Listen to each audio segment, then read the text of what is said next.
MKCG बड़ medical बड़ गुमर कथा रेडियोलोजी विभाग में फैन अचल रोगी हंतसंत सोशल मीडिया रे वीडियो है भाइराल।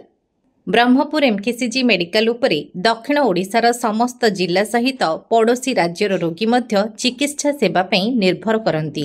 एही मेडिकल रे हजार हजार रोगी नित्य चिकित्सा पई आसीथांती।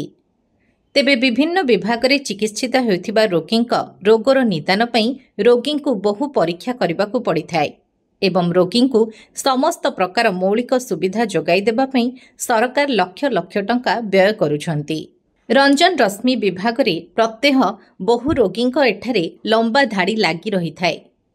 तेबे एहिठारे रहिथिबा फैन गुड़िक अचल रहिथिबा बेले रोगी माने गरम रे हंतसंत हेउथिबा वीडियो वर्तमान सोशल मीडिया रे भाइराल हेबारे लागिछि।